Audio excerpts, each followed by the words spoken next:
2 ঘন্টার জন্য সুশৃঙ্খলভাবে আমরা রাস্তা অবরোধ থেকে সরে যাব।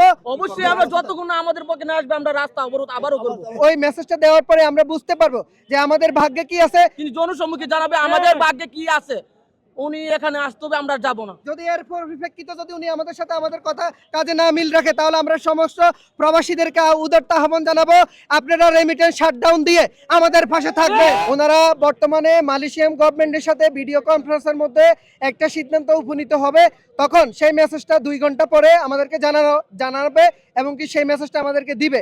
তাই ওই মেসেজটা দেওয়ার পরে আমরা বুঝতে পারবো যে আমাদের ভাগ্যে কি আছে। আমরা বেসিক্যালি কতদিনের ভিতরে আমরা মালয়েশিয়া যেতে পারবো, কতদিনের ভিতরে আমরা ঘরে ফিরতে পারবো।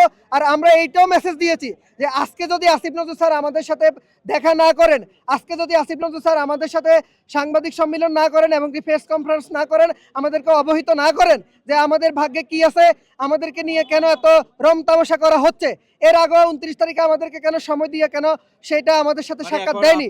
জি, তাই আমরা এখন 2 ঘন্টার জন্য সুশৃঙ্খলভাবে আমরা রাস্তা অবরোধ থেকে সরে যাব। ওনারা আমাদের কাছে রিকোয়েস্ট করেছেন এবং কি সময় চাইতে 2 ঘন্টার জন্য। তাই আমরা এখন মানববন্ধন থেকে আমরা রাস্তা অবরোধ থেকে মানববন্ধনে দাঁড়াবো। এরপরে 2 ঘন্টার পরে আপনাদেরকে সাথে নিয়ে আমরা সবাই এটার একটা সুরাহ করে তারপরে আমরা ঘরে ফিরবো। অবশ্যই আমরা যতক্ষণ না আমাদের পক্ষে না আসবে আমরা রাস্তা অবরোধ আবারও করব।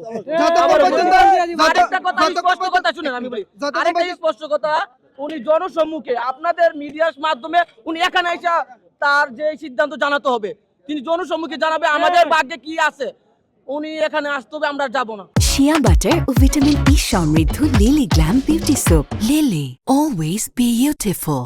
আর এর বাহিরেও যদি ব্যতিক্রম কিছু হয়ে যায় তাহলে আমরা যারা সমন্বয় করে, আমি একজন সৌদি প্রবাসী, এই প্রবাসী ভাইদের জন্য আমি কষ্ট করতেছি, আমি দুবাই প্রবাসীদেরকে নিয়ে কষ্ট করতেছি। যদি এর পরিপ্রেক্ষিতে যদি উনি আমাদের সাথে আমাদের কথা কাজে না মিল রাখে তাহলে আমরা সমস্ত প্রবাসীদেরকে উদারত আহ্বান জানাবো, আপনারা রেমিটেন্স শাটডাউন দিয়ে আমাদের পাশে থাকবে। এই হচ্ছে আমাদের সর্বশেষ মেসেজ। আমাদের থেকে 2 ঘন্টা সময় চেয়েছে, 2 ঘন্টা সময় নিয়েছেন। 2 ঘন্টার পরে ওনারা আমাদেরকে নিয়ে একটা প্রেস কনফারেন্স করবে, তারপরে আমরা বিষয়টা বুঝতে পারবো যে আমাদের ভাগ্যে কি আছে, আদৌ আমরা মালয়েশিয়া যেতে পারবো কি পারবো না।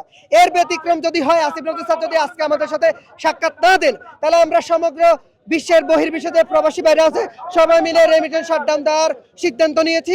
আজকে আমরা সেটা সাংবাদিক ভাইদেরকে জানিয়ে দিব। এটাই হচ্ছে সর্বশেষ কথা।